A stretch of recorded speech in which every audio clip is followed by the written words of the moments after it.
Craig, welcome to the show. Thank you very much for coming on. I appreciate this massively, my dude. So, for people that don't necessarily know about you or Strongman Motivation or your story, I mean, it's a pretty crazy story. So, if we can try and condense it down, give us a little bit of a background about kind of who you are, kind of the battles that you've gone through, and kind of your progress from where you started to kind of where you are today.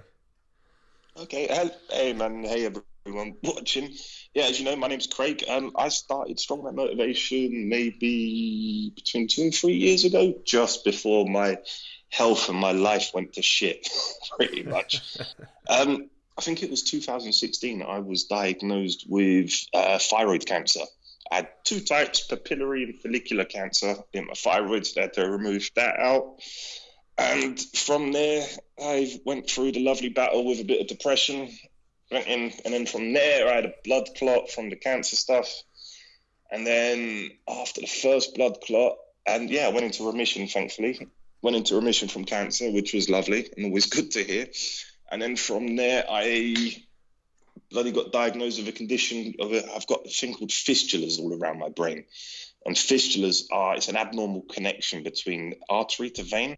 It's a little brief rubbish. Artery, the blood comes up, or the blood comes down, whatever way it goes, and then it goes directly into the vein, where most people have, I don't know the technical term for it, they have a bit of an area between arteries and veins where the blood pressure lowers, and then it can be handled by the vein for the vein to then take it where it needs to go. Uh-huh. But for me, all my arteries around my brain are connected directly to veins. So I remember after one of the operations, I said to the doctor, jokingly, I said, "How bad is it, doc? Am I a sneeze away from a brain hemorrhage?" And he looked at me square in the face and went, "Yeah." And I didn't expect that. So fucking sneezing and having hay fever isn't good either. That does me in a little bit. Jacked up on antihistamine. Oh, yeah. Mate, it's horrible. So, and yeah, I can't do anything to spike my blood pressure. I can't do anything fun, pretty much. I haven't lifted anything in the gym in over a year now. And yeah, it's killing me. So from there, I've had the battles with more depression. But depression is always fucking with you. I don't think that's something that ever comes and goes. Hit with a depression, I had another blood clot. Yeah, I think I'm in 11 or 12 medical procedures over the last 3 years. Which is just crazy. Oh, mate, it kills good. It kills time good, though. Not being able to train, I needed something to do, so I thought I'd test the medical systems out. You've certainly gotten your fair worth of your taxpayers' bills, that's for sure. Mate, it's depression. At 32 years old, I never thought I'd be able to have something in common with, like, your 80-year-old grandma and her health issues. I never thought that would be me.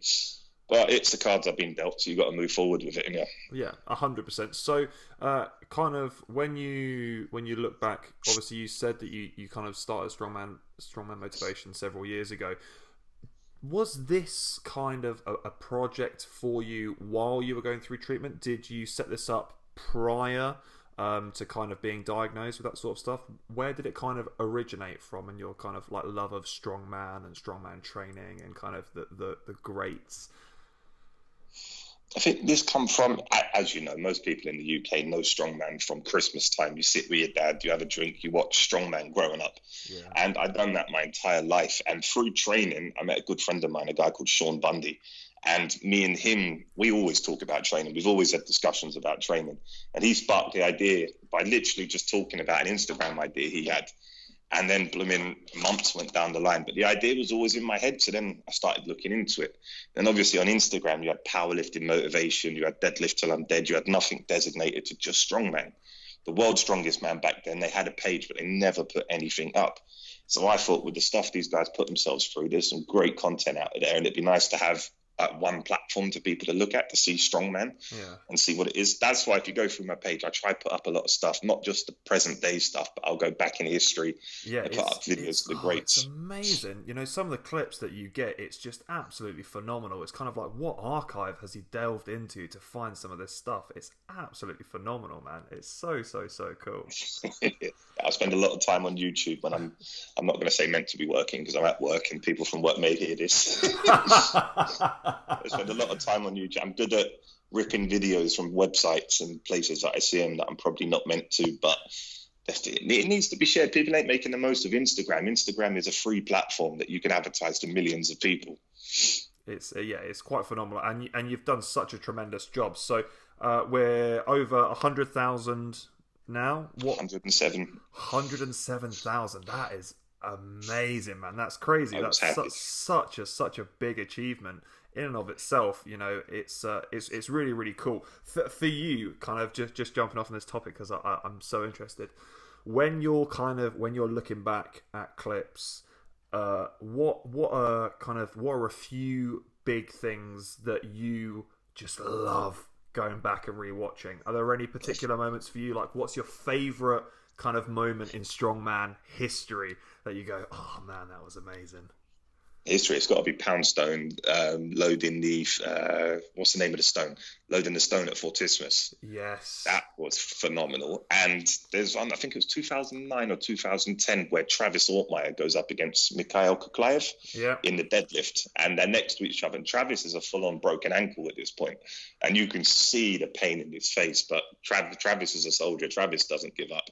I love watching anything with Travis in, because he gives it his entire being for every event he does. Yeah, it's crazy. You can see how pained he is, but you can just see the sheer determination in his eyes that he just does not want to give up. It's like he would rather die than kind of not give it his all, and like that's just testament to the strongman way. Yeah. That is exactly what strongman's about, not caring if you live or die, but you want to get the rep done. Yeah. And the biggest thing on that lift is, I think at the end, when he does give up because he can't carry on anymore, he doesn't walk away. He leans against the car and he cheers on Kuklaev. And that, for me, that event is everything strongman is. Willing to give your life for it, and then at the end of it, cheering on the person you're up against. Yeah. And I don't think there is another sport like that out there. If you had to kind of choose a generation, your kind of favorite generation in strongman history, kind of a point in time, what would you choose? Are you someone that loves the old school Jeff Capes lifts? Is it a case, do you prefer kind of the huge, crazy monstrosity lifts that we have in today's strongman? I mean, the progression is absolutely crazy. What's your favorite point in time? My favorite, I gotta say, probably from around 2006, 2007 till about 2012. I did like Pudzianowski's reign, because honestly, I don't see Pudzianowski. He wouldn't even make my top 5 all-time strongmen. Wow. But I liked that era of stuff. I liked the Poundstone, the blooming Ortmeyer. I liked when Shaw was coming up. I loved Kuklaev, watching him compete. I loved that. And that was kind of just before the era of when weight started creeping up and up and up and up and up. Yeah. But I do love the modern day stuff. I love comparing where we are today to where we was back in 20, 30 years ago. I've seen max log competitions where the max winning weight was 120 kilos. Wow. So it's like, that wouldn't even be a novice max weight these days. So I'm looking at the progression over the years. I just think it's fantastic. And I genuinely think it's amazing. Yeah, it's quite incredible to kind of see. It's almost like, in this day and age, there are just so many monsters that are just out there in the deep, dark depths of the world that are creeping out, that we're discovering. You know, it's like they've been hiding in a cave for the last 10 years. They come out and they're pushing out just absolutely absurd weights. And also that, you know, we're in a day and age now where we have the joys of social media. We have guys like Larry Wills that are coming across from other crazy strong sports that are getting involved within strongman, and just, it's forcing everyone to up their game. It's like no one's safe now. Do you know what I mean? It's absolutely phenomenal. Did you see what Larry just put up? Larry just put up a 307 bench. And I like Larry. I'll be completely honest, before leading up to the last Giants competition, I wasn't sure what I'd actually think of Larry as a person. But meeting him and interviewing, Larry is one of the most humble people on the planet. And to be given the opportunity to compete at Wembley, as in a full competition, he's moved to Dubai, he's training in the cell, he's living, breathing and eating strongman building up to this comp. I don't think you can find many people out there who said they deserve, and you can't see that in the old inverted commas, not many people would have done that and have that dedication to a comp. No, and I also think to an extent as well is kind of what we're seeing now around Larry Wills kind of and his introduction into the strongman world, is we're seeing a lot of people that were kind of very old school in the way of thinking that kind of you had to earn your place in the world of strongman, and it's only going to benefit the sport. You know, when you've got a guy like Larry that's coming across, he's bringing, 1.2, 1.3 million followers into the world of strongman. That's only going to give strongman more funding. It's only going to give it more outreach, and it's only going to do more to bring up strongman. And as people that live and breathe and love strongman for what it is, it's only going to go positively. So I think we kind of have to put the old school way of thinking behind us and kind of look forward and say, what do we want the future of strongman to be? We want to be doing arena tours. We want Giants Live to be traveling the world, selling out stadiums of hundreds of thousands of people and showing the world like what this really has to offer. And I think it's amazing. You're so right. Like, there are so little people that are actually willing to live, eat and breathe strongman, to go from literally never even touching a log in their life like less than a year ago to coming into the World Log Lift Championships and actually putting up top some 10 log presses in the world. Ridiculous numbers and shirtless because he just doesn't care. Like, if I look like that, I'd never wear a shirt. Be honest. No one wants to see my fat self walking around. Hey, if you can put up a 190 log, then it doesn't matter. Do you know what I mean? Like, it doesn't matter what you look like. If you can put up a 190 log like that, pounds or kilos. That's the thing. It's just, he's just humble and he's willing to put in the work for it and graft for it. And what gets me is when people are like, "Oh, this ain't a sport," blah blah blah. Look at back in the Larry was invited to the competition because he's strong. I've spoken to Darren and Colin about this. Darren said he sees something in him, something that needs to come over to this sport because he'll be better in this sport. Obviously, there's going to be business reasons behind it as well. Uh-huh. But look at the history of the sport. O.D. Wilson was invited to Strongman because he was strong. Yeah. You got a couple of other Americans throughout the years I can't remember their names of. They were invited because they were strong powerlifters. Look at the Arnolds back in the day. Andy Bolton was invited to it because he was a strong powerlifter. Yeah. This is strongman. This is the history of the sport, and it's going to be that way. Look, they just invited, there's an Irish guy, a deadlifter. He's got a ridiculously good deadlift. And they've just invited him to Wembley. They've just put out the announcement recently, and he hasn't got a massive following. He's just a strong guy, deserves a chance to put up what he can do. Yeah, it's cool that in a world where kind of you have these big guys that have these massive social media followings like Thor, that they're given equal opportunities to guys that have maybe, couple thousand, but they've put in the work, they have the numbers there ready and under their belt, they're willing to give it a go, they're willing to die up on that podium to make sure that they get these lifts to entertain thousands and thousands of people, and they're treated the exact same. That's what is so cool. There is no favoritism. People just want to see big, awesome dudes doing big, awesome things. And that's just strongman, man. Do you know what I mean? Exactly. It's so cool. So how did you kind of get involved with kind of meeting these guys? Obviously, you've had the opportunity to talk to lots of these guys, interview them. How did that process come about for you? Literally, my plan at the beginning with this was I wanted to be somehow associated with Giants Live and Explosive Ape. Which you've succeeded in doing. Goal. Yes.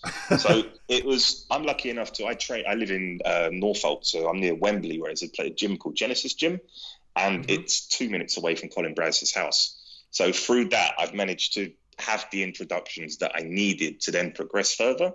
So the owner of the gym, Dave, and his friend, the manager, Grant, they put me in contact with Colin. Grant's he's one of the most aggressive people you'll ever meet, but he's got the biggest heart in the world.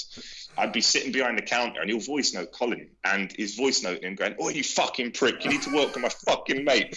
And I'm there like, "Don't, this guy could shut me down if he wants to." I was like, "Be nice to him, please."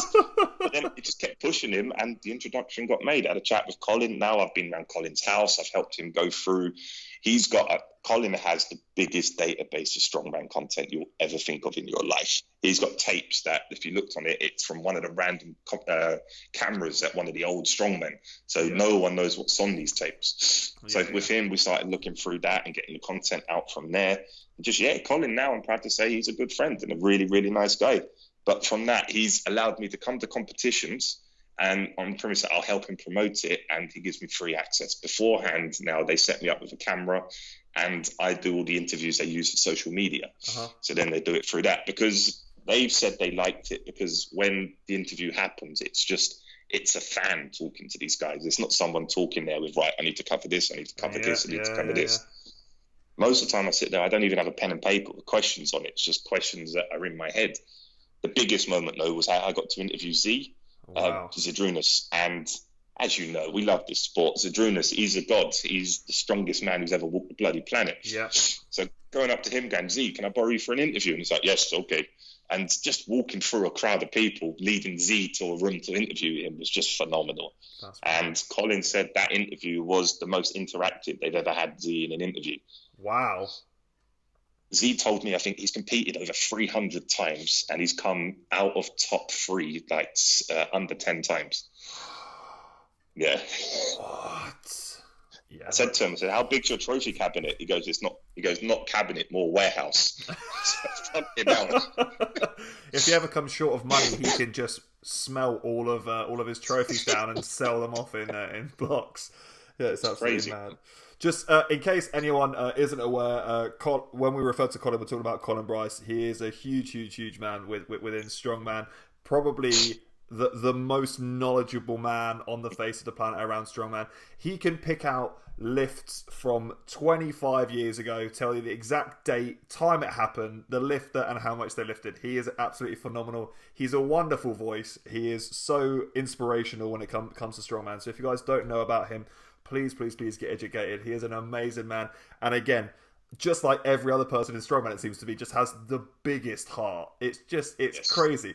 It's a sport where we have the biggest humans on the face of the planet, and they all have the big hearts to go along with it. They're utter sweethearts, and it's absolutely phenomenal just how humble some of these guys are as well. With every sport, there are going to be egos. It's natural. Yeah. It's gonna happen. Where there's silverware involved, that's always the case. But it is, as someone that's had a chat with a couple of them, not quite as many as you, it's genuinely so humbling to see just how amazing these guys are, especially when they're competing, at these top levels with, big cash prizes that are on the line, as well as kind of influence within the social media world too. It's quite incredible. So kind of taking it back a little bit, obviously you've kind of, we're now at a stage where you're setting up and spearheading kind of this program within the strongman community, trying to bring a lot more awareness to mental health, which I for one think is a fucking amazing thing. It's very cool, and I appreciate you doing it a lot. It's something that not a lot of people are talking about. We're getting there very slowly, but there is still a lot of ground to be covered. You've already got a couple of people that are saying that they're interested in this program that you're kind of setting up. But for kind of people that don't really know too much about it, kind of what are you looking to kind of bring to the table with this kind of series that you're setting up? It's just, for me, I want to just raise awareness of the fact it's fucking fine for a man to sit down and have a down moment. There's no shame in that at all. So with the videos I've done of speaking on my stories, I don't tend to put so much of me speaking on the actual page itself. It's the feedback I got from it is amazing. People just saying how much it helped them. So from that, I wanted to use this platform I built for more than sharing videos of people lifting stuff, because I feel it's got to that place now where I can have an impact with it. So with this thing I want to do, I'm going to trial it for a week and call it like Strongman Motivation Mental Health Week or something. And I'm trying to get 7 pros. I want them to sit down and just talk for 2 or 3 minutes on their struggles with mental health, what they've done and what they found to help them. Be that training, something outside the training, whatever. I want them to sit down and say that, but I also want to get a couple, do the same thing, get 7 people, that normal people, not say normal people who are not professionals, just to sit down and do the same thing, talk about their issues with mental health, how it's helped them and how to progress going forward and what they found helped them. And at the moment, I could stick that on like Instagram, do it by the Instagram stories, via the IGTV. But I'm thinking something like that has the potential to turn into a YouTube page, turn into its own Instagram page, turn into something else. So fingers crossed I can, and no one steal this idea. So if you do steal this idea, go for it, make it good, and I'll help you. But I feel I feel there is a platform for it, and I feel there is a space for it as well, because I don't see anybody else doing anything like it. Yeah, 100%, and I completely agree with you there that there is a massive gap in the market there that kind of, I don't want to say needs to be exploited, but needs to be talked about. It needs to be brought to light. It needs people to kind of open up, and we need to accept the fact that we all just need to be a little bit more vulnerable. And I think that there is kind of this whole thing at the moment that's going around kind of like toxic masculinity, and the fact that, like, you know, we don't want to show our emotions because it doesn't kind of fulfill that alpha view of men, which quite frankly is a load of bollocks. Yes. Real men cry, real men have emotions. It's just a fact of life. If you don't, it means you're emotionally retarded. It doesn't mean that you are... Or a fucking liar. Exactly. You know, you're either a psychopath or you're not telling the truth. And people just need to accept that and come to terms with it, and accept the fact that we're all human, and that kind of, we all have, like you said, we all have down days and we all have good days. And just because you're having a down day doesn't mean anything. It's natural. It happens. You don't need to keep on searching, because I myself, especially when I've gone through things previously, I find that spending more and more time in my own head and not talking to people just becomes more toxic. I can't spend lots of time in my own head, because I just kind of go into a downward spiral. And I have found, just exactly like you're talking about, talking to people is probably one of the greatest things that you can do. And we have to accept the fact that we just need to be vulnerable for a little bit, show people that we are human, and understand that actually everyone goes through this. But I'm very, very interested to hear from your side of things, because you kind of spoke there about the fact that, you know, maybe these pros use training or something to kind of focus on. For you, you haven't had that, the joy to be able to go, oh God, you know what, I feel like crap, I'm going to head to the gym and I'm going to smash some weights out. So how have you dealt with that? What's been your kind of mental process? How are you coping? I'll be honest, it's still a bit of a learning curve for me. Mm-hmm. I'm recently, because I'm leading into my third operation coming up next month, I'm having more down moments than I am up at the moment. So it's trying to find the balance and trying to find how I can focus that in a constructive way. And I think for me, it's been throwing myself into this topic. I see my counsellor for the first time 2 days ago, and that's my first time in 2 years since the cancer stuff happened. And she said to me, you need to put yourself first. She goes, you can't fix the world if you're broken. And I think for me, that's turned into my training. That's turned into my release. When I put a story up on Instagram, I find in my head there's a very fine line between people watching it and going, oh, fucking Craig's moaning again. Or fucking, and actually sitting there and going, oh shit, he's going through this shit. That could work for me. So I'm trying to put stuff like that out there as regularly as I can now, without people thinking Craig's a fucking idiot. It's fucking moaning again. Yeah. Does that make sense? Yeah, 100%. It's interesting. And again, everyone has different coping mechanisms, and people use distraction techniques, people use immersion techniques to try and, you know, distract the brain and try and kind of not think about it too much. And everyone has different ways of coping, and like you said, it's a learning curve, and whatever works for you might not necessarily work for someone else. But I think go on. No, please. No. I think one thing that really helped me was there's a lady in my office, and I went past her one day and I just sat down, and she asked me how I was. And I've always been honest with someone else. I'll give you the answer if you want to listen. And I sat down, I told her everything I was going to. I was close to tears at her desk in the office. And she would look at me, and she's a small, petite little French girl, and she'd just say, what was it she'd say? Fuck.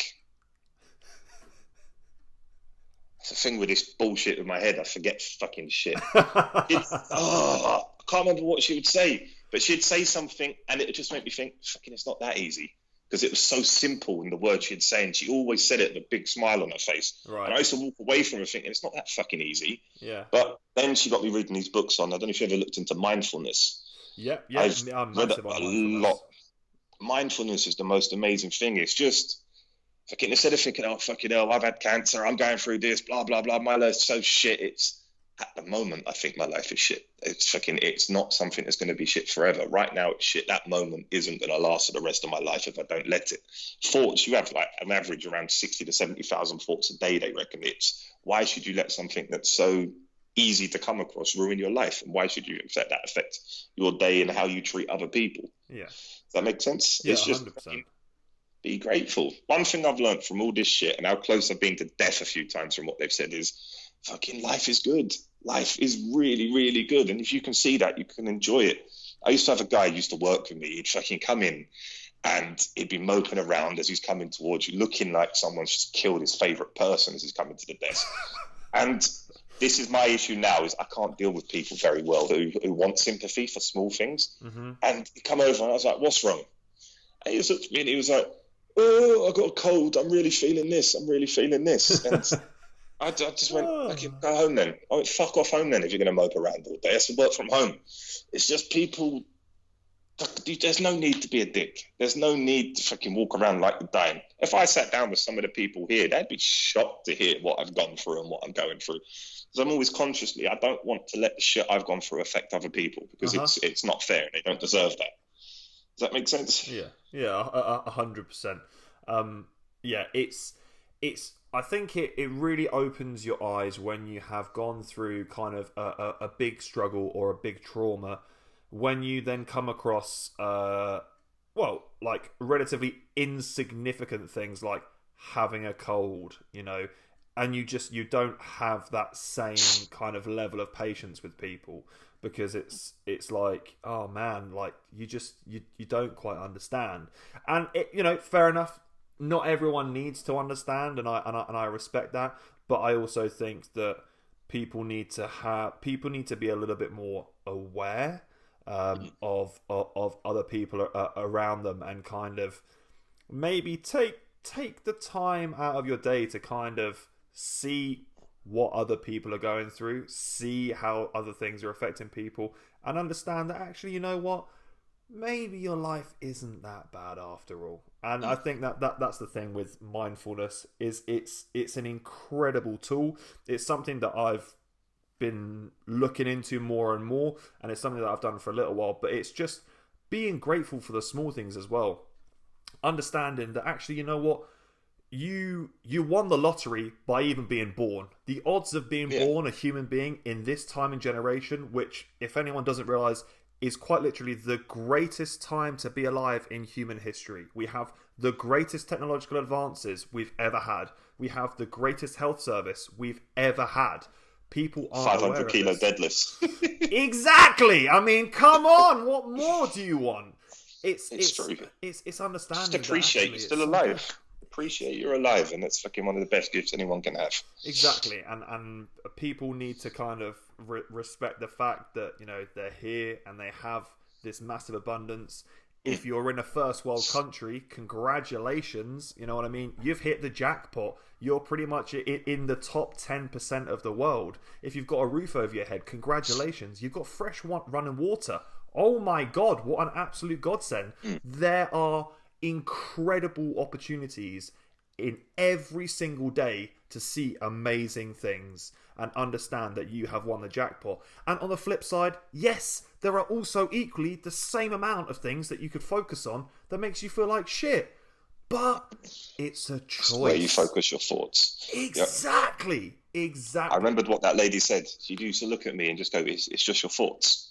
And that I used to walk away furious, because it was like, how can you just say that? I'm pouring my heart out to you and you're saying it's so simple. It's just your thoughts. And the reality of it is a thought will come and go more times than you've even know. You're probably not even aware of the amount of thoughts you have in a day. Yeah, 100%. So is there anything that you're kind of doing now or you're practicing to kind of help you to become more kind of aware of these things, of your thoughts, of how you're thinking, and maybe why you're thinking? Is there anything that you're working through currently, or you've done previously? Do you kind of work through kind of putting your thoughts on pen and paper and reviewing them? Do you just literally talk to people? Do you talk out loud? I know some people use kind of like notes on their phone, where they might do an audio recording, something like that. Is there anything that you use or you found that's helped you in the past? after my last surgery in November, because it went wrong and I had Bell's palsy from it, or facial paralysis because it weren't called by the same thing it does Bell's. And one of the nurses, she asked for my medical history when I was laying in ICU, and I started telling her, and I just kept on going because there's more and more stuff to this list. And she looked at me and said, "Wow, you should write a book." So I took that as fucking what a good idea. So when I left the hospital, literally as soon as I got home that day, because I didn't know if I'd ever be able to use the left side of my face again from what they said. They gave me a 50% chance of it coming back. Whoa, and Jesus. for me, it was really bad. When the doctor came and told me that, he came and told me, then within 5 minutes, Macmillan just sent me a video of me talking about how I'm always smiling, I'm always happy now. So that was bad timing, but they didn't mean that. But from that, I went home and I was fucking devastated. I was in a really, really bad place. And I found writing it was a welcome distraction from my thoughts at the moment. Granted, it was hard because I was writing my story from 3 years ago when I got diagnosed with cancer. So I had to relive a lot of old thoughts and a lot of old emotions. But I found reliving that distracted me from what was going on now. So I found that to be a welcome distraction. And I'm probably going to carry on writing that. I don't know if it'll ever go anywhere. But for me, it's the greatest therapy I've ever done to myself. And it's cheaper than these therapists out there as well. All you need is an app on your phone. Yeah. But yeah, I found that to help me. And it's just accepting. If I want to cry now, I'll cry. It's just not sitting there and thinking, oh my God, I feel really sad, I'm going to go walk to a room and cry. I'm going to take myself away from everyone.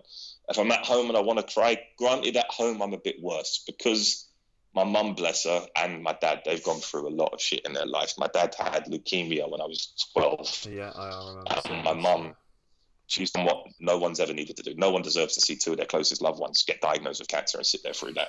So at home, I do go against a bit of what I say. I won't talk about how I feel at home because I don't want to. It almost feels like I don't want to burden my mum and dad with that. I don't want to put them through what I'm still going through today. So I do keep it to myself at home. When I'm outside of there, I'll cry. It's just not hiding your emotions. Your emotions are coming out for a reason. So don't fucking fight from them and hide from them. And it's something you said earlier on got to me about being in your own head. I remember last time I went through the depression bad, I was so scared of being in my own head. I hated the thought of dealing with my own thoughts. Me being on my own, I'd end up crying my eyes out and in a really, really bad way. So now I've learned, now I'm not scared of being in my own head. I'm not scared of sitting in a room on my own. It's kind of, I know I can deal with these thoughts. I know how to process these thoughts. And I know not to let them win. And I've got no intention of letting them win going forward. Yeah. What changed for me is I remember my first counselling session I went to. I sat down with this lady. We had a good old chat. And she said to me, she goes, I want to put you on tablets. I want to put you on antidepressants. And I argued with her for about half an hour because it was, I don't need tablets. I don't want tablets. It was like, fuck off. And she told me with what I was going through, she told me I was suicidal. And I still to this day have struggles believing her. But a friend, because I used to vision jumping in front of a train whenever I was at a train track. And that thought would play over in my head again and again and again. And it was my friend Grant. He said to me, he goes, because I rang him up and I was slagging her off. I was like, nah, she was putting on fucking tablets. She's a cop out. She don't know what she's doing. And he said to me, he goes, but all it takes is one time for that thought to win. He goes, you don't come back from that. He goes, and imagine how many times that woman has a conversation with people and that person doesn't come back because they have jumped in front of a train. And after that, it's just like, fuck, this is serious. I need to actually give this the credit it deserves. Yeah. And around that time as well, do you remember Linkin Park? Yeah, with Chester. See what happened with Chester. I watched an interview with Chester, and it's called Chester's Cry for Help. Yeah. And he's sitting opposite the guy, and he's saying the same thing. He's like, I'm scared to be in my own head. He's like, being in my own head. He goes, to Chester in there wants to take me down. And just watching through that, I could relate to everything he was saying. And it felt like someone took my thoughts and gave them to him, and then he related back to me what I was feeling. Yeah. And I cry. Even today, if I watch that video now, I'd cry my eyes out because it's hard to hear. And yeah, from that moment, I decided I need to fix this before I become the next YouTube video of fucking someone jumping in front of a train. That's amazing. Yeah, so that was a tough time. so kind of following on from that, just for people that are maybe going through something in their life. So, did you then continue on? Did you go down the medication route? Did you kind of hop on board with the antidepressants? So is Is it sertraline? Is that right? I can't remember the name of what she wanted to give me. Okay, yeah. But I remember 2 weeks later, I went back for my next appointment. Now, I'm very logical in how I think. I like to place my thoughts out and process them properly. And the next time I went to see her, I was talking to her how I'm talking to you now about how I feel. Yeah. And I was like, right, I'm ready for tablets. And she looked at me with a big smile on her face and goes, I don't think you need tablets anymore. Wow. I said, well, I was like, what? I said, I've just spent 2 weeks arguing with myself about taking tablets. I was like, fucking give me the drugs. And she was like, no, you don't need them anymore. Wow. I was like, oh, for fuck's sake. Yeah, so I was, upset that she didn't give me antidepressants, but antidepressants are something you're on for the rest of your life once you start taking them. So I'm glad I dodged that bullet. Yeah. The other tablets I got to remember. It's tough, and for people that are out there that are maybe battling with issues and kind of maybe they're contemplating whether or not to go on them, there are options out there, and I think it's very important for people to do their research. I know people that have spent long periods of time on antidepressants and have thankfully got off of them, which is amazing. And I think for a lot of those people, one of the best things that they've done is exactly what you're talking about, is going to counselling and talking to people and understanding that their thoughts and feelings aren't something that's alien. It's something that's quite natural. Everyone's thought process is different, and if those tablets are the thing that save you, then you know what, it doesn't really matter too much. Shame. And there's no shame in that, and you shouldn't be worried about admitting the fact that you're on antidepressants. But there are definitely ways to get off of them, and there are definitely other ways around it as well. If you're scared about kind of doing things like that. So off of the back of your kind of depression, were you suffering with things like anxiety and kind of being very, very withdrawn from people as a result of this? I found it weird. At the time, I had severe anxiety, and I remember sitting with an old friend of mine having Pizza Hut one day, and me and her was talking openly about it. And I said to her, it's weird. I said, I can hear you speaking. I was like, but I can hear everybody else in this room a lot louder than what I can hear you. I was like, everybody's voice is so loud, and I'm almost uncomfortable being here because I feel like I'm not focusing on what she said. I'm listening to everybody else. I want to know what they're saying. I want to know if they're talking about me, what I'm going through. But as you know, anxiety is a fucking arsehole. Yeah. It can ruin your life if you let it. But it's a case of you have to fucking face it face on. I remember after my last surgery when the Bell's palsy kicked into my face, and I remember 2 days after I came out of hospital, I rang work. And I said to work, I need to come in for an interview. I said, I need to see the occupational health nurse. I want to discuss when I can come back. They told me I was fucking crazy, but they set up the meeting. But I didn't give a shit about this meeting. My purpose of this meeting was I was starting to feel myself not wanting to go out because I was scared. My left side of my face was drooping down by about 0.5 centimetre. So I didn't like the idea of people looking at me. I didn't want people to look at me. I was ready to fight anyone who tried to take the piss out of how I was. Yeah. So I needed to come to work to normalise being around people and get my head over this as quick as I possibly could before it became a long-term issue and an issue that would have been. So this is advice to anyone. You have to just face it. It's going to be the hardest thing you've done in your life, but once you get over it, it will become so much easier to deal with going forward. Yeah, 100%. And it's realizing anxiety takes control, and it doesn't need to. You can take control just as easily back. Yeah, that's beautifully put. It's so true. And again, it is as much as it is a voice. I think you can also fight against that voice, and you can have a conversation with yourself, and you can rationalize some of these thoughts and feelings when you actually sort of start to discuss it within yourself. But if you just accept it as a fact, then yeah, it can most definitely ruin your life. But interested to see, obviously in this currently now we've seen like a massive increase in the use of things like CBD, which has been kind of used to combat anxiety. Also within the world of strongman, it's massive as well because it has incredible anti-inflammatory benefits, and we're seeing more and more people use it, and kind of its reputation is getting bigger and bigger. Is it something that you've previously used in the past? And if so, have you found that it's helped you at all? I've got some in my drawer at my desk right now. Wow. Got some drawer in my.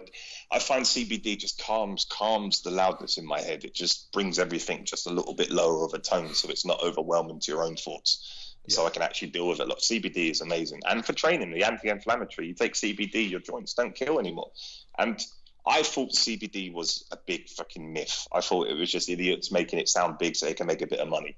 But when my face kicked off first, it's so much. I can't explain to you how much Bell's palsy hurts at the beginning. Wow. Full credit to Thor. I've got no idea how he went on to win Europe's a couple of days after being diagnosed.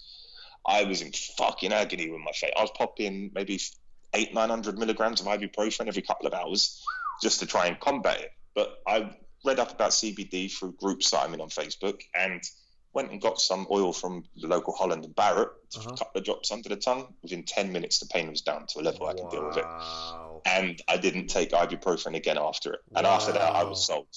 I was completely sold on CBD. Man, that's crazy. That's mad. That's absolutely insane. That is so cool. That's wicked. So yeah, I mean, for anyone that's listening that doesn't really know about CBD, there is a ton of research that is out there. Please feel free to go out there and do it.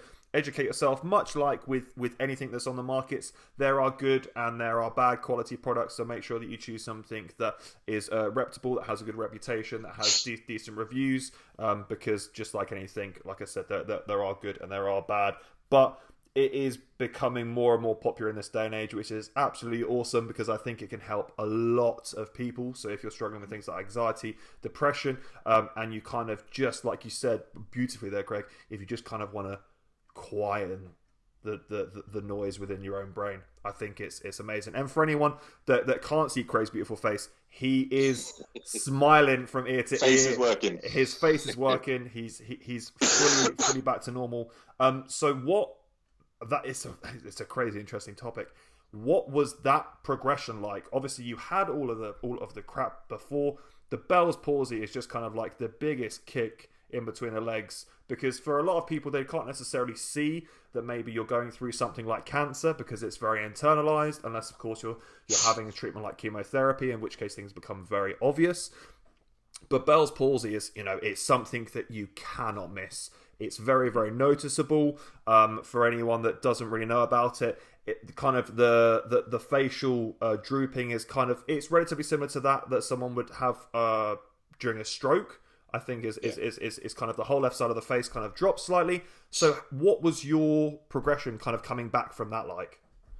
Progression from that was, out of everything I've gone through, I can honestly say Bell's palsy was the hardest thing fucking to deal with.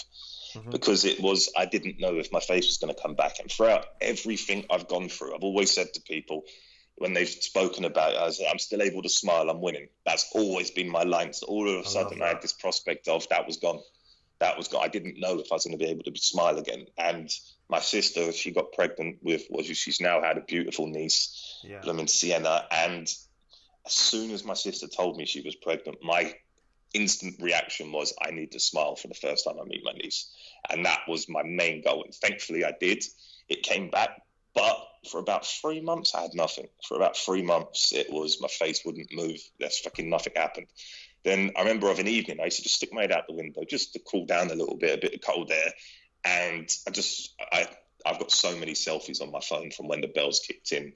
And I looked at the camera on my phone. I started going like that in my mouth, and I could just see a tiny bit there was going up. I was like, fuck. Then I remember turning around and being like, Mum, look. I can open my mouth. It's twinging. And literally from that, just every week, everything started to get better. My eyes started to be able to move. Again, everything started to wake up. And now crazy. I'm probably at about 95% full recovery. Yeah. The only thing that doesn't work now is, if you can see my mouth, there doesn't move. I go, that's dead.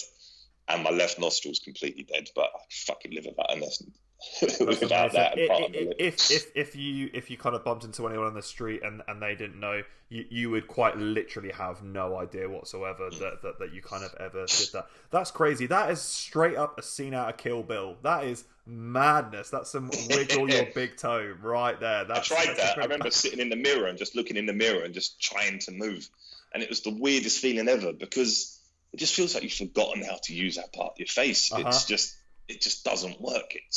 I can't explain to you how weird that feeling was. That's crazy. And I reached out to Hathor, because obviously Hathor had it. Mm-hmm. Yeah. I reached out to him via Instagram, and he was very, very nice. I've heard a lot of stuff about Haffel's ego and everything, and being a bit of a dick. I can honestly say I was shocked at how he dealt with me. He was Really? messaging me messages of encouragement, telling me you got to stay positive and everything, and the stuff he done to help get fixed. And I saw him at Europe's this year or last year, and I went up to him, spoke, introduced myself, told him who I was. We had a good half an hour conversation about Bell's palsy, how it made both of us feel, and fucking how we feel today with recovery. Because when you get Bell's, you get told rest. Rest. The rest is your best chance of recovery because the nerves in destructive mode. You need to rest to let it heal. Haffel went and won Europe's Strongest Man 2 or 3 days after getting it. That's literally the complete polar opposite of what meant to do. And honestly, I can't say it enough. I don't know how he did it because the pain I was in was fucking terrible. I didn't want to see anyone or talk to anyone. So complete hats off and respect to him for managing to actually get through that. Yeah, that's mad. So kind of hopping off here because I think we're in an interesting point. With kind of coming up, we have some pretty huge events within the strongman world. Obviously, Wembley is creeping up around the corner. What are your predictions coming into Wembley? Coming into Wembley, I think we'll see 500 kilos broken. And I think the man to do it will be, that big Russian dude, Vado or something. He's squats over 500 kilos raw. He's ridiculous. That's insane. And he's coming to Giants to have a go at cracking 500. I see him pull 470 in a belt from 2-inch blocks. And that's literally just a belt and some straps he managed to pull that. So I genuinely think he's got a massive, massive chance of breaking that 500.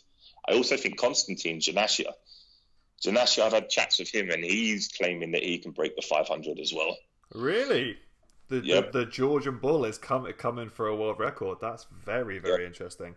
I think if Benny turns up uninjured and Benny turns up at good health, I reckon Benny's got a good chance of it. Yeah, I mean, arguably one of the greatest deadlifters out there as well. He's an absolute animal. I think we're down for a really good competition. Overall, I'm not sure. I'm still not set my mind on who I think is going to win. But also, I think another.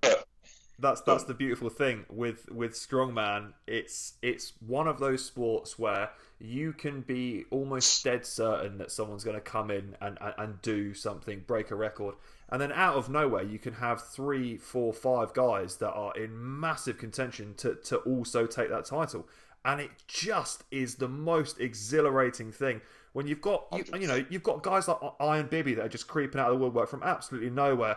That's like double overhand, deadlifting like 300 plus kilos without a belt, with just like the most ridiculous grip strength that we see.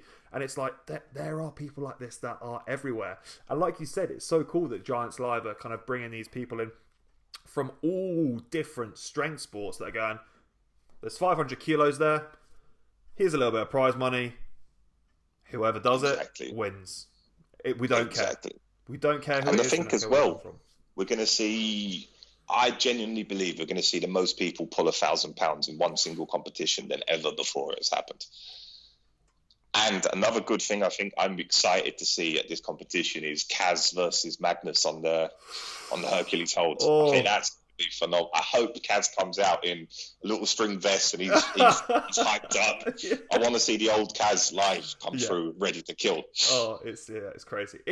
I think it's potentially going to be one of, if not the biggest strength display we've ever seen, ever. It's amazing. And again, we're just kind of we're going closer and closer and closer to just breaking just the most ridiculous records and setting new ones. And it's an amazing time to be alive, and it's an amazing time to be in strength sports. So kind of pushing on from that, obviously world's, not that we'll be seeing it anytime soon, thanks to the broadcasting issues. America, you're very lucky. Moving forward, who do you think is looking good going into Worlds? Are there any kind of dark horses that you think that are gonna kind of show us their true display of strength on the day? I was chatting to a friend about this the other day. I honestly think if Lissis has the good competition, I genuinely think he can walk away world's strongest man. Because if you look at the event, it's no max weight on any of the stuff in the finals. It's moving events, cardio events. So I think it's going to come down to the loading event who wins it, because the other events have got like set people who you can pretty much predict the top three. I think it's going to come down to who moves better on the loading event. But I think Lissis will win it, but I don't like betting against Four, because at Europe's, Four didn't look like he was bothered that he was there. He didn't look hyped up for every event, and he still dominated and completely destroyed it. So when he's fully switched on, I'm genuinely scared of going up against Four, and Four is a person, because he's an animal, and he potentially is the strongest man on the planet at the moment. Yeah. Eddie, if you listen to this, I'm sorry. But I genuinely think at this current time, I think Hathor is the strongest man on the planet.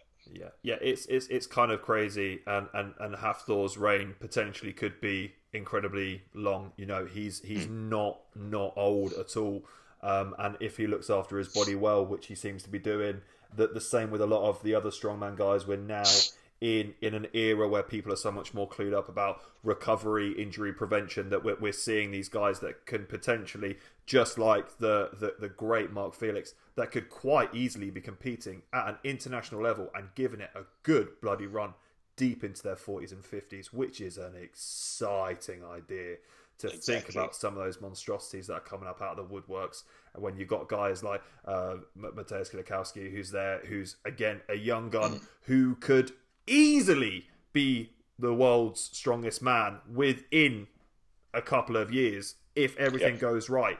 You know, there's just so many of these young animals, Stoltman brothers, that are just creeping up, and it's just amazing. It makes for the most. I'm genuinely getting goosebumps talking about it. It's mad. It's so cool. So I think to tell you as well, we done something nice with the Stoltmans the other week. I am on the Giants page as well, and the young girl messaged it saying how is there any chance she can pay for a video from one of the actual athletes? That's the video, because her and her dad have watched it. She was only at 13, because her and her dad have watched it and they'd love it. Yeah. I sent the messages out. We got videos from Stoltman brothers. Rob Kearney told me he's going to do us one. Z didn't see the message. Who else done one? Graham Hicksy done one. Loz done one. Terry Hollands messaged her. So many of the athletes actually messaged this kid, sending her messages. She was messaging going, "Oh my God, my dad's just rung me up. He's screaming down the phone saying how amazing it is." So yeah, it's nice to see the athletes actually giving back like that and actually making these kids happy. Yeah. It's cool, and it's kind of going back to what we were saying earlier, that these guys are just so incredibly humble and so down to earth, and they're so connected to the people and to the fans, and it's amazing. And you can see it, you know, when these guys are putting out these Q&As on Instagram, and they are asking every single question under the sun, and these guys are taking hours out of their day just to sit back and reply and do personalized video messages and stuff. Those guys don't get paid for that, guys. When you're seeing that is all off of their own back, and it's because they care. Like, they genuinely give a shit, and that is beautiful. That is such a cool thing to see. Love now as well how these guys are actually showing their personalities a bit online. Yeah, are actually putting how they are as a person. Like have you seen the Warrior Rongo Keane? Yes, yeah. He's one of my favourite people to follow online. He's so funny with the stuff he puts up, and he was one of the people that's going to get me a video for the mental health thing I'm doing as well. Oh wow. Ones have said yes so far. Because Rongo's got an awesome story of what he's been through and where he is now, and Kaz is going to do us a video as well. And as you know, when Kaz speaks, the world just wants to stop and listen, because that guy is phenomenal. I love listening to Kaz. Yeah, you can sit there and listen to him for absolutely hours and just not switch off or get bored for a single second. It's quite phenomenal. The way he has, it's such an art form that he has, that he can talk to people. That it's almost like he hypnotizes people, and minutes and minutes go by, and you're so enveloped in absolutely everything that he says. And like you said, his story and his stories are legendary. I find it's horrible though when I interview Kaz. I find it really hard to be the interviewer and not be the fan, because he'll sit there and he'll talk, and Kaz has got a habit of, he'll just go off unless you tell Kaz to stop talking. He won't stop talking, and I'll just sit there and listen, and he'll look at me and go, So, Craig, you got anything else you want to ask? Yeah, sorry, shit. Let's say it, because as you know, Kaz is a hero. And I remember the first time I met Kaz, this was when I was going through the shit as well. I'd organised a charity trunk pull to raise money for Macmillan. And the day after, I went up north to spend the day with Kaz. And in the car, I was sitting with him. And I said, Kaz, I said, what got you so angry? I said, because when you came on stage, I was like, you were ready to kill. I was like, what drove you? What was that?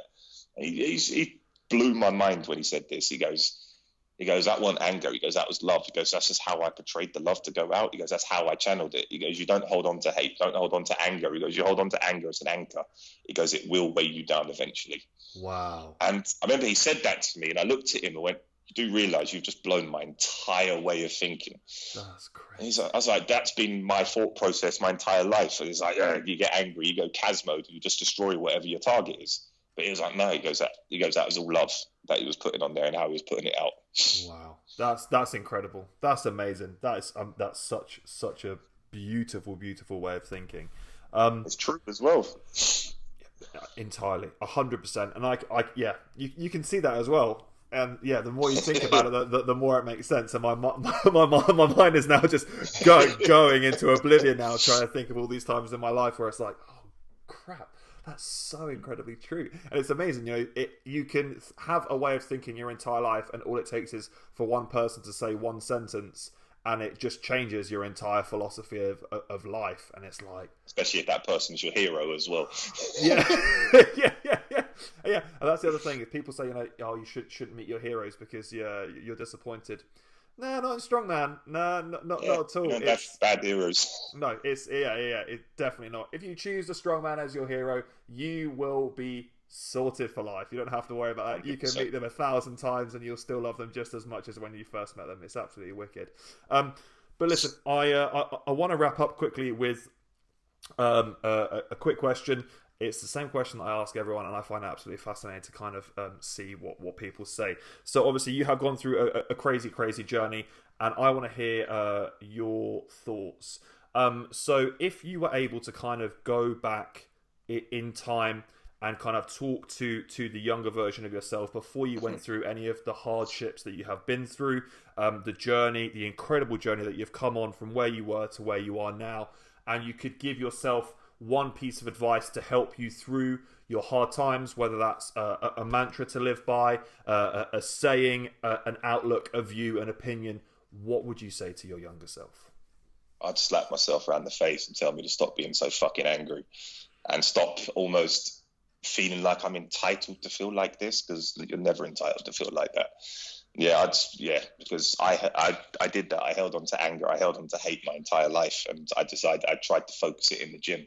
But when the gym goes like it is for me now, you have a massive reality check, because you haven't got that way of releasing the hate anymore. Your mind is still holding on to everything bad that happens, but you have no way of letting that out. So at the moment, as I said, I'm still trying to figure out a way to channel it properly and channel it in a way that's productive for me. But yeah, not to hold on to hate, because as Kaz said, hate will hold you down and hate will bring you back. Oh man, that's such a beautiful way to end the podcast. Thank you so much for coming on, man. I appreciate it so much. Everything that you've said, there's so much to take away here, and I genuinely think that this is going to be a podcast that people can listen back to so many times and take away something new from it every single time. So bless you. Thank you so much for taking your time out of your day to come and do this. Obviously, if you guys don't already know about the page Strongman Motivation on Instagram, please go and drop it a follow. There are some incredible things that are coming out of there, and Craig's kind of spearheaded project with this whole mental health awareness is fantastic, and I really do genuinely want to get as many people on board this bandwagon as physically possible. So if you haven't already, go and drop that page a like. Make sure you're getting involved. Send him videos that he needs, and let's all get vulnerable together. Craig, thank you so much for coming on board, man. I appreciate it. Thank you for having me, man. Much appreciated.